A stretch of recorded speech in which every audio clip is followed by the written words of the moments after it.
तो हेलो भाई लोग, कैसे आप सभी लोग। उम्मीद करता हूँ कि आप सभी लोग बढ़िया हो गए हैं। और फिर अपना सीन शिफ्ट होता है विंड थंडर सेक्ट में, जहाँ पे एक जो बंदा होता है वो दूसरे बंदे को बोल रहा था कि वेल सच में ये जब जो चीज़ है कितना ज़्यादा स्मूथली चला गया। सबसे पहले हमने जो है डीमन किंग को स्वांतिन सेक्ट में भेजा था कि उन सबसे फाइट करे, और पीछे से हमने उनकी जितने भी स्पीड वेन है उनको हथियार लिया। कितना सब ईजी से चला गया। और फिर जो दूसरा बंदा होता है वो बोल रहा था कि हाँ, अगर इसी तरह चलता रहा तो हमारा जो विंड थंडर सेक्ट है वो एक ना एक दिन टॉप सेक्ट भी बन जाएगा। और फिर तभी जो तीसरा बंदा होता है वो बोल रहे थे कि वेल अब हमें डरने की भाई किसी से कोई ज़रूरत नहीं है। और वैसे भी तुमने नहीं सुना कि क्या जो फेदर इमोर्टल सेक्ट से एक जो काफ़ी बड़े बंदे हैं वो यहाँ पर आया, और उनकी मदद से हमें किसी से भी कोई भी चीज़ डरने की ज़रूरत नहीं है। और फिर हमें हॉल में देखते जहाँ पे एक जो बंदा आता है वो बोल रहा था कि एल्डर मूव, मैंने ये सुना है कि जो मेरा बेटा है चेंशा वो फेदर इमोर्टल सेक्ट में चला जा चुका है और किसी वेनरेबल के अंदर जो है वो काम कर रहा है। और मतलब वो एक काम नहीं कर रहा है, मतलब उनका जो डिसाइपल है वो बन चुका है। और हम देखते ये जो बंदा है उसका नाम होता है चेन युआई, जो कि विंड थंडर सेक्ट का सेक्ट मास्टर होता है। और हम देखते हैं एल्डर मूव जो कि वही फेदर इमोर्टल सेक्ट से आए हुए हैं, जो कि बोल रहे थे कि वेल सेक्ट मास्टर चैन, मैं यहाँ पर किंग प्रोविंस से यहाँ पर यही न्यूज़ जो है उसको डिलीवर करने आया हूँ कि जो आपका बेटा वो एक वेनरेबल को उससे टीचिंग ले रहा है, और मेरे ख्याल से वो एक लेजेंड बनने वाला है क्योंकि उसको काफ़ी सारे टॉप टायर टेक्निक जो है मिलने वाली। और ये सुन के जो उसका फादर होता है, मतलब जो सेक्ट मास्टर होता है विंड थंडर सेक्ट का, वो काफ़ी खुश हो जाता है और बोल रहा था कि सच इसका मतलब ये है कि जो मेरा बेटा है वो उसके पास पोटेंशियल है इमोर्टैलिटी को असेंड करने के लिए। और पीछे जो उसके चमचा होता है वो बोल रहे थे कि सच मास्टर ये तो सच में काफ़ी अच्छी खुशखबरी है। फिर तभी हम देखते हैं जो एल्डर मूव होता है वो एक बॉक्स निकालता है और उसको दिखाते हुए बोल रहे थे कि वेल ये एक अपर ग्रेड का नैंसन सोल पिल है, इसकी मदद से आप जो है काफ़ी इजीली नैंसन सोल में ब्रेक थ्रू कर लेंगे। और इसको जो आपके बेटे ने आपके लिए गिफ्ट भेजा। और ये देख के जो सेक्ट मास्टर होता है वो काफ़ी हैरान हो जाता है और बोल रहे थे कि क्या एक नैंसन सोल का पिल। और इसको देख के जो पीछे लोग होते हैं वो बातें करने लगते हैं और बोल रहे थे कि वेल अब इसकी मदद से जो सेक्ट मास्टर है वो काफ़ी इजीली नैंसन सोल में ब्रेक थ्रू कर लेंगे। और हम देखते हैं जो सेक्ट मास्टर होता है वो हंसने लगता है और बोल रहे थे सच में मेरा बेटा कितना ज़्यादा होनहार है, और आज तो हमारे लिए डबल ब्लेसिंग जो है वो हो चुका है। फिर तो सेक्ट मास्टर होता है वो एल्डर मूव के सामने झुकता है और फिर बोल रहा था कि वेल एल्डर मूव, मैं डीमन किंग से कुछ बात करना, डीमन किंग के बारे में कुछ बात करना चाहता था। फिर तभी हम देखते हैं जो एल्डर मूव होता है वो बोल रहा था कि वेल वो सब चीज़ तुम मेरे पे छोड़ सकते हो। फिर हम देखते हैं ये सुन के जो सेक्ट मास्टर होता है खुश हो जाता है और बोल रहा था कि वेल आपका शुक्रिया एल्डर मूव। और हम देखते हैं तभी हम देखते हैं वहाँ पे काफ़ी बड़ा धमाका होता है और कोई जो बंदे होते हैं वहाँ के वो बोल रहे थे क्या यहाँ पर किसी ने हमारे ऊपर अटैक कर दिया, जल्दी से जो एरे उसको स्टार्ट करो। और हम देखते हैं वहाँ पे और कोई नहीं बल्कि अपना हीरो आ चुका होता है। और उसको देख के जो अपना हीरो होता है वो बोल रहा था कि अच्छा तो ये है एक विंड थंडर सेक्ट। और अपने हीरो को देख के जो सेक्ट मास्टर होता है वो बोल रहा था कि आखिर किसकी इतनी हिम्मत हुई जो कि डायरेक्टली हमारे लिविंग हॉल में आने का और हमारे सेक्ट के ऊपर अटैक करने का गुस्सात किया। फिर जो अपना हीरो होता है वो बोल रहा था कि वेल मेरा नाम है ई जुलिन और मैं यहाँ पर तबाही जो है वो मचाने आया। और हम देखते अपना जो हीरो होता है वो अपने ऑरे को भी रिलीज़ कर रहा था और अपने हीरो का ऑरा देख के जो वहाँ के सभी लोग होते हैं वो हैरान हो जाते और बोल रहे थे कि क्या ये तो नैंसन सोल है। और अपना जो हीरो होता है वहाँ पे साइन इन कंप्लीट कर चुका होता है और जिसके कारण अपने हीरो को रिवॉर्ड मिलता है। और अपने हीरो का रिवॉर्ड में एक ह्यूमन किंग की सील और एक ग्रेट वॉइड आर्ट मिलता है। और उसको देख के अपना हीरो काफ़ी खुश हो जाता है। और अपने हीरो को देख के जो सेक्ट मास्टर होता है वो मन में सोच रहा होता है कि एक नैंसन सोल का कल्टीवेटर है, लेकिन हमने इस बंदे से कब पंगा ले लिया। फिर जो सेक्ट मास्टर होता है वो अपने हीरो को बोल रहा है डियर गेस्ट, लेकिन आपने अचानक ही हमारे जो सेक्ट है उसके ऊपर ऐसे अटैक क्यों किया। फिर तभी हम देखते हैं जो अपना हीरो होता है वो बोल रहा था कि यहाँ पर बुद्धू बनने की ज़रूरत नहीं है। वेल तुमने मेरा नाम तो सुना ही होगा, ई जूनियर, मैं पीक मास्टर हूँ मिस्टी पीक का और प्रोफाउंड हेवन सेक्ट का बंदा हूँ। Well guys profound heaven sect और शांतिन सेक्ट दोनों एक ही है, तो कंफ्यूज होने की ज़रूरत नहीं है, ठीक है। और फिर जो अपना हीरो होता है उसको बता रहे थे कि तुमने जो डीमन किंग के साथ टीम अप किया और हमारे जो प्रोफाउंड हेवन सेक्ट है उसको इरेज मतलब ख़त्म करने का कोशिश किया। और हम देखते हैं ई जूनियन का नाम सुन के जो सेक्ट मास्टर होता है वो काफ़ी हैरान हो जाता है और बोल रहे थे क्या तुमने अपने कल्टीवेशन को लॉस नहीं किया था क्या, लेकिन तुम अचानक ही नैंसन सोल के रिलम में कैसे आ सकते हो। और वो मन में बोल रहा होता है कि अगर ये यहाँ पर है तो इसका मतलब ये है कि जो डीमन किंग मैंने वहाँ पे भेजा था वो पहले ही मारा जा चुका है। सच में जो परफाउंड हैंड सेक्ट है वो अपने आप को कमज़ोर दिखाने में कुछ ज़्यादा ही आगे आता है। फिर पीछे जो सेक्ट मास्टर होता है उस एल्डर से बोलते हैं कि एल्डर वो अब हम क्या कर सकते हैं। फिर हम देखते हैं जो एल्डर मुंह होता है उसके माइंड टू माइंड बोलते हैं कि वेल तुम्हें चिंता करने की ज़रूरत नहीं है, एक इसके जैसे एक ब्रैट, यहाँ से डरने की कोई भी ज़रूरत नहीं। और हम देखते हैं और जो एल्डर मुंह होता है वो अपने ऑरे को रिलीज करने लगता है और बोल रहा था कि ओए बच्चे अब यहाँ पे मेरे सामने झुक जा और अपने एक हाथ को तोड़ ले और यहाँ से रेंगते हुए चला जा, समझा। और हम देखते हैं लेकिन जो अपना हीरो होता है वो बोल रहे थे क्या ग्रैंडपा, अरे यार क्या तुझे मतलब गाली देने लगता है, मैं गाली नहीं दे सकता समझा करो यार। और उसको सुन के जो एल्डर मुंह होता है उसे काफ़ी ज़्यादा गुस्सा आने लगता है और वो अपना डेंजरस ऑरा जो रिलीज करने लगता है। और इस ऑरे को देख के वहाँ के जितने भी लोग होते हैं वो पहचान जाते हैं और बोल रहे थे कि अरे ये तो डिवाइन ट्रांसफॉर्मेशन मास्टर है, मतलब ये जो मतलब एल्डर मुंह है वो तो सच में काफ़ी ज़्यादा पावरफुल है और इनका जो प्रेशन है वो भी सच में काफ़ी ज़्यादा है। और उसको देख के जो सेक्ट मास्टर होता है वो हंसने लगता है और बोल रहे थे कि ये जुल्म अब बस तू ख़त्म है क्योंकि आज तू जो यहीं पे मरने वाला है और अब अगर तूने अपनी जान बचानी है तो एल्डर मुंह के सामने झुक जा। लेकिन हम देखते हैं अपना हीरो तो काफ़ी ज़्यादा ही खुश हो चुका होता है और काफ़ी एक इविल स्माइल जो कर रहा होता है और अपना हीरो मन में बोल रहे थे अच्छा डिवाइन ट्रांसफॉर्मेशन का एक बंदा तो सच में अब यहाँ से काफ़ी ज़्यादा मज़ा जो है वो आने वाला है। वहीं पे अपना सीन शिफ्ट होता है जो अपने परफाउंड हेवन सेक्ट का स्पिरिचुअल वेन होता है वहाँ पर, जहाँ पर जो परफाउंड हेवन सेक्ट के लोग होते हैं उन्होंने जितने भी विंड एंड थंडर सेक्ट के लोगों को मार दिया होता है। और लेकिन हम देखते हैं जो अपना परफाउंड हेवन सेक्ट का सेक्ट मास्टर होता है वो हैरान हो जाता है और बोल रहे थे क्या जो एल्डर है जो कि फेदर इमोटल सेक्ट से आए हुए वो तुम्हारे विंड एंड थंडर सेक्ट के अंदर रह रहे, लेकिन ये कैसे हो सकता है। और ये सुन के हम देखते हैं जो विंड थंडर सेक्ट का एक बंदा होता है वो हंसने लगता है और बोल रहे थे कि तुम्हें क्या लगता है कि हम तुम्हारे परफाउंड हेवन सेक्ट के ऊपर अटैक करेंगे लेकिन हमारे बीच से कोई भी बैकिंग देने वाला नहीं होगा क्या। तो सच में तुम्हारी ये काफ़ी बड़ी गलत फहमी, असल में जो एल्डर है वो हमारे विंड थंडर सेक्ट में आए हैं क्योंकि जो हमारे यंग सेक्ट मास्टर है उन्होंने फेदर इमोटल सेक्ट को ज्वाइन कर लिया क्योंकि उनके पास काफ़ी एक्सेप्शनल टैलेंट था जिसके कारण एक ग्रेट बीइंग जो है वो उनको टीच करा रहे हैं। मुझे ये तो नहीं पता कि तुमने आखिरकार डीमन किंग से कैसे छुटकारा पाया है, लेकिन अब तुम्हारी जो जान है वो जाने वाले है क्योंकि हमारे जो विंड एंड थंडर सेक्ट है उनके पीछे काफ़ी बड़ा बैकअप देने वाला है। लेकिन हम देखते हैं जो सेक्ट मास्टर होता है परफाउंड हेड सेक्ट का उसकी बातें नहीं सुनता और उसको वहीं पे मार देता है और वो बोलने लगता है कि हमारे पास बिल्कुल टाइम नहीं है, हमें जितनी जल्दी हो सके जो पीक सेक्ट मास्टर ई है उनको विंड एंड थंडर सेक्ट से बचाकर लाना पड़ेगा। लेकिन पीछे से जो सुस्वामी होते हैं वो बोल रहे थे क्या पता जो पीक मास्टर ई है वो शायद फेदर इमोटल सेक्ट के सामने खड़े हो सके। लेकिन हम देखते हैं जो दूसरा बंदा होते हैं वो बोल रहे थे नहीं ऐसा पॉसिबल भी नहीं है क्योंकि जो फेदर इमोटल सेक्ट के एल्डर्स है वो एटलीस्ट डिवाइन ट्रांसफॉर्मेशन स्टेज के बंदे होंगे और अगर नैन्सन सोल का कल्टीवेटर उनसे फाइट करेगा तुम्हें पता ना ये ऐसा होगा जैसे कि एक बड़ा बंदा एक बच्चे के साथ फाइट कर रहा है। और वहीं पर पीछे से जो परफाउंड हेड सेक्टर सेक्ट मास्टर होता है वो बोल रहे थे भले मेरी लाइफ ही क्यों ना चले जाए, भले मेरे को वहाँ पे भी क्यों ना मांगना पड़े, मेरे को कुछ ना कुछ करके जो पीक मास्टर ही है उनकी जान बचानी पड़ेगी क्योंकि अब वही है जो कि हमारी परफाउंड हेवन सेक्ट की एक आखिरी उम्मीद है। और वहीं पे अपना सीन शिफ्ट होता है विंड एंड थंडर सेक्ट में जहाँ पे जो अपना हीरो होता है वो हंस रहा होता है। लेकिन अपने हीरो को हंसता देख के जो विंड थंडर सेक्ट का सेक्ट मास्टर होता है वो बोल रहे थे क्या हंस रहा है जबकि तू मरने वाला। मेरे ख्याल से ये बच्चा इतना ज़्यादा डर चुका है कि वो पागल हो चुका है। वो जो हमारे एल्डर मुंह है उनके डिवाइन ट्रांसफॉर्मेशन ओरा के कारण सच में इसका जो स्ट्रेंथ है वो काफ़ी ज़्यादा है, लेकिन फिर भी आखिरकार ये क्या ही कर सकता है, एल्डर मुंह का जो पावर है उससे काफ़ी ज़्यादा है। और वहीं पे जो एल्डर मुंह होता है वो अपने हीरो को टोंट मार रहा होता है और बोल रहा था कि तेरे जैसा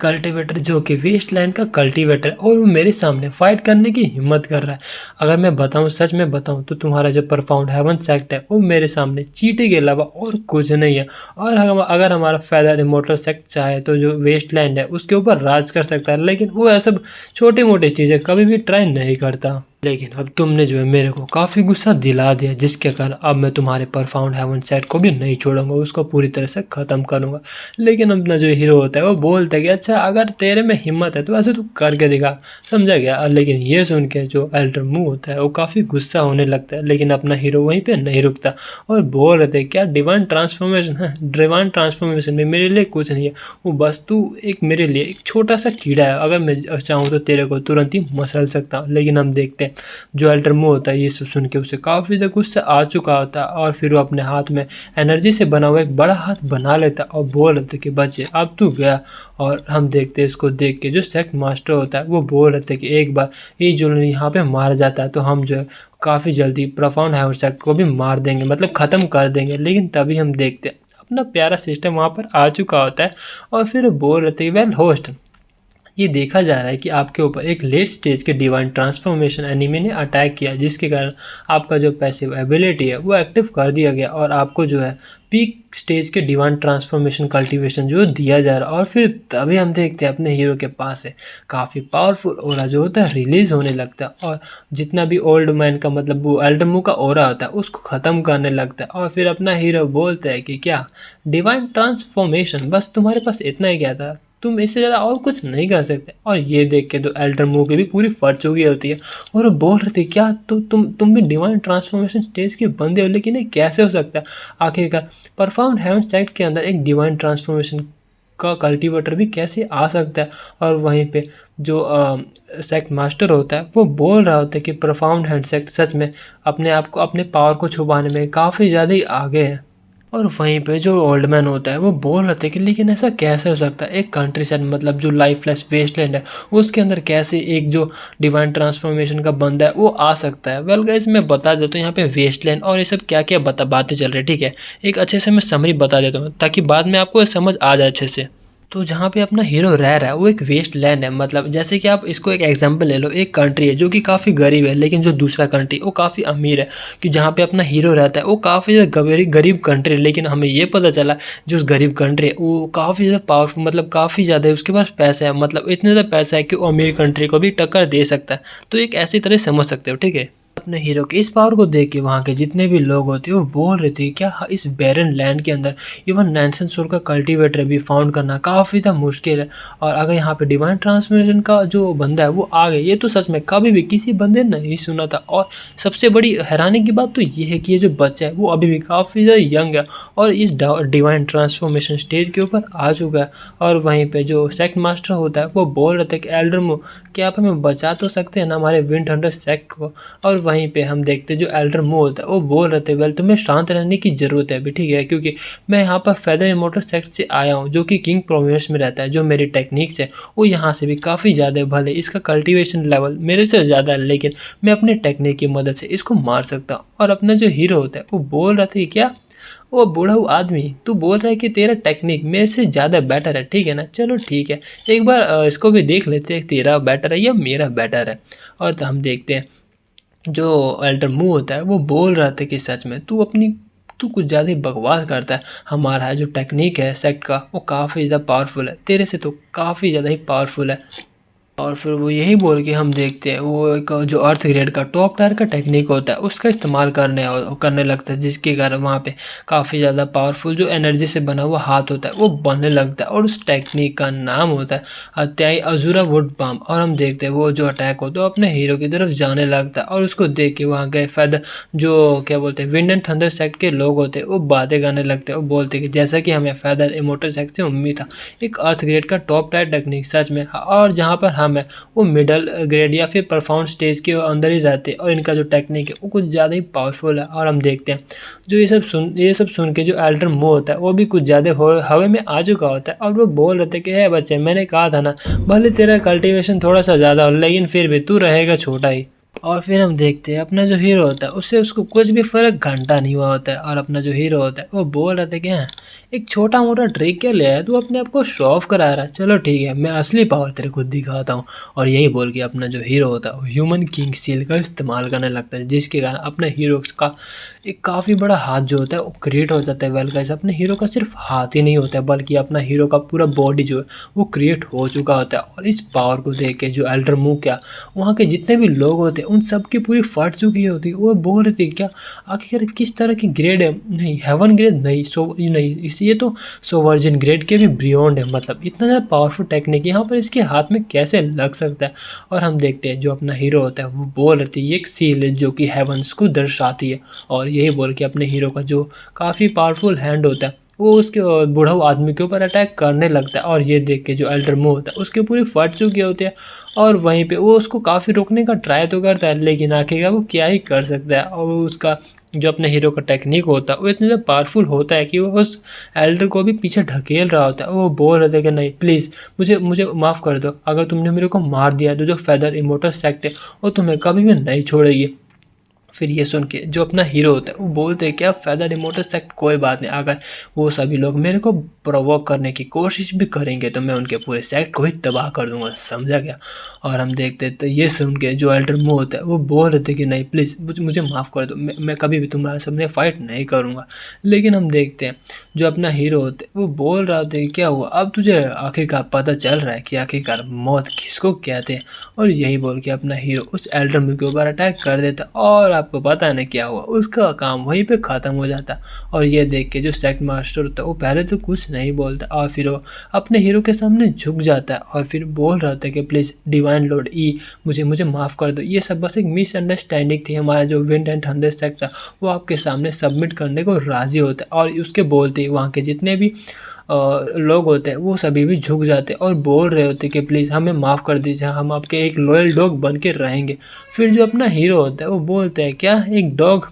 अरे तुम तो मेरे डॉग बनने के भी लायक नहीं हो। और वहीं पे वो जो सेक्ट मास्टर होता है उसे काफ़ी पसीने आने लगते हैं और फिर वो बोल रहे थे कि डिवाइन लॉर्ड तो आपको पता है ना जो मेरा बेटा है वो इमोर्टैलिटी को असेंट डेफिनेटली करने वाला है क्योंकि उसके पास उतना पोटेंशियल है। और उन्होंने जो फेदर इमोटल सेक्ट है उन्होंने मेरे बेटे को भी अपना एक डिसाइबल बना लिया और अगर आपने हमें ऑफेंड करने की कोशिश की तो आपको पता है ना मेरा बेटा फ्यूचर में ज़रूर आपसे पंगे लेगा, मतलब आपको शायद समझ रहे हो ना। फिर ये सुन के जो अपना हीरो होता है वो बोलते हैं क्या इमोर्टैलिटी को असेंड करने वाला है, अच्छा वेल मैं एक बात तुमको जो है क्लियर कर देता हूँ, अगर किसी ने भी मेरे से पंगे लेने की कोशिश की तो मैं उसको तबाह कर देता हूँ, भले ही वो विंड एंड थंडर सेक्ट हो या प्रोफाउंड हेवन सेक्ट हो, मैंने वो प्रोफाउंड नहीं फेदर इमोर्टल सेक्ट हो, मैं किसी को भी नहीं छोड़ूंगा। और अब मैंने ये कह ही दिया तो अब से तुम्हें जीने की कोई भी ज़रूरत नहीं। और यही बोल के अपना हीरो ह्यूमन किंग का सील का जो इस्तेमाल है वो करता है और वहाँ पे जितने भी लोग होते हैं उसको ख़त्म कर देता है, सिर्फ उसी को नहीं बल्कि जो फेदर इमोटल जो क्या बोलते हैं यार विंड एंड थंडर सेक्ट होता है उन सबको भी ख़त्म कर देता है। और फिर कुछ समय बाद का सीन देखते हैं जहाँ पे जो अपना हीरो होता है उसने पूरे सेक्ट को तबाह कर दिया होता है और अपना जो हीरो होता है वहीं पर खड़ा होता है और बोल रहा था कि वेल मैं सच में अब काफ़ी किसी इमोर्टल का इंतज़ार कर रहा हूँ कोई आए और मुझसे फाइट करे, क्योंकि वो सभी कुछ नहीं है मेरे सामने, बस एक तरह से एक्सपीरियंस पैक का काम करेंगे। मुझे नहीं पता तुम कौन हो, चाहिए तुम गॉड हो या इमोर्टल हो, मेरे सामने कोई भी आ जाए मैं किसी को भी नहीं छोड़ूंगा। और तभी हम देखते हैं वहाँ पे जितने भी प्रोफाउंड हेवन सेक्ट के लोग होते हैं वहाँ पे आ चुके होते हैं और फिर हम देखते हैं जो अपना सेक्ट मास्टर होता है वो बोल रहा होता है कि जूनियर ब्रदर ई आप यहाँ पर सलामत हो ना, आपको किसी ने कुछ कहा तो नहीं। फिर जो अपना हीरो होता है वो बोल रहे थे कि वेल क्या हुआ, मैंने जो विंड एंड थंडर सेक्ट है वो सब कुछ देख लिया, अब यहाँ पे कुछ भी नहीं है। फिर तभी हम देखते हैं जो लीडर होता है मतलब परफाउंड हेयर सेक्टर सेक्ट लीडर होता है वो अपने हीरो का हाथ पकड़ लेता है और फिर बोल रहे थे कि सच में आप तो काफ़ी ज़्यादा लकी है, यहाँ पर फेदर इमोटर सेक्ट का जो एक एल्डर है यहाँ पर आने वाला है, मेरे ख्याल से वो यहाँ पर आया नहीं, मेरे ख्याल से कुछ कारण होगा जिसके वो यहाँ पर नहीं आया, इसी वजह से आपने जो एक डिजास्टर से बच चुके हैं। फिर जो अपना हीरो होता है वो बोलते हैं कि अच्छा वो एल्डर, वेल उसके बारे में तुम्हें चिंता करने की कोई भी ज़रूरत नहीं है क्योंकि मैंने पहले उस एल्डर को वहाँ पर मार दिया। फिर ये सुन के जो सेक्ट मास्टर होता है वो भी काफ़ी हैरान हो जाता है और बोल रहे थे क्या आपने फेदर इमोर्टल सेक्ट के एक एल्डर को मार दिया, लेकिन वो तो डिवाइन ट्रांसफॉर्मेशन का कल्टीवेटर है ना। फिर जो हम देखते हैं जो पीछे शू साओमी होते हैं वो बोल रहे थे देखा मैंने कहा था ना जो पीक मास्टर ई है उनका स्ट्रेंथ सच में काफ़ी ज़्यादा पावरफुल है। और वहीं पे हम देखते हैं जो सेक्ट मास्टर होता है वो बोल रहे थे कि जूनियर ब्रदर क्या तुम सच बोल रहे हो, मतलब तुमने जो है डिवाइन ट्रांसफॉर्मेशन के कल्टीवेटर को मार दिया। फिर अपना जो हीरो होता है वो बोल रहा था कि वेल ऑफ कोर्स क्योंकि मैं भी जो हूँ डिवाइन ट्रांसफॉर्मेशन का बंदा हूँ तो मैंने काफ़ी इजीली जो है उसको मार दिया। और वहीं पे ये सुन के जो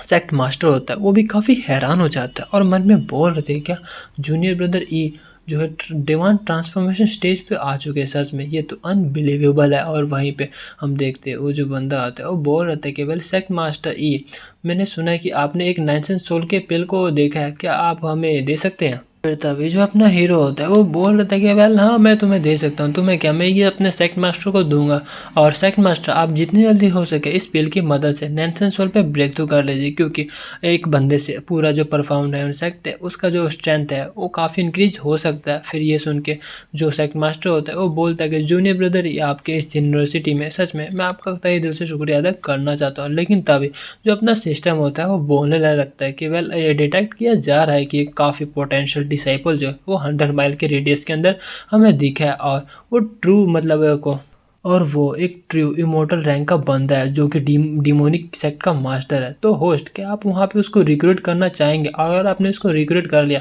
तो काफ़ी अनइमेजिनेबल जो आपको गिफ्ट है वो मिल सकती है। और उसको सुन के जो अपना हीरो होता है वो मन में बोल रहे थे, क्या एक ट्रू इमोर्टल रैंक का डिमोनिक सेक्ट मास्टर, क्या बात है, तो काफ़ी जल्दी यहाँ पर मिल चुका है। अगर मैं उसके सामने उससे फाइट करता हूँ तो मेरी गोल्डन फिंगर की मदद से, मतलब अपने सिस्टम की मदद से मैं डायरेक्टली इमोर्टैलिटी को असेंड कर दूंगा। तो सच में मैं तो डेफिनेटली पूरा जो वेस्टलैंड है उसको भी डोमिनेट कर सकता हूँ, और इवन वेस्टलैंड ही नहीं बल्कि जो किंग प्रोमिनेंस है उसको भी डोमिनेट कर सकता हूँ। और वहीं पे अपना सीन शिफ्ट होता है पर्पल वर्ड बैम्बू फॉरेस्ट के अंदर, जहाँ पे कोई भाग रहा होता है किसी से, और हम देखते हैं पीछे एक बूढ़ा आदमी को जो कि बोल रहा था, अरे ब्यूटी प्लीज़ एक बार मेरे हाथ में आ तो जाओ, हम मैं जो तुम्हें अपने एक दाउस्ट पार्टनर बनाना चाहता। और वहीं पे हम एक लड़की को देखते हैं जो कि काफ़ी सुंदर होती है और उससे बाज के भाग रही होती। तो भाई लोगों, आज के लिए इतना ही, मिलते हैं अगले एपिसोड में, तब तक के लिए टाटा बाय बाय और 7 आ रहा।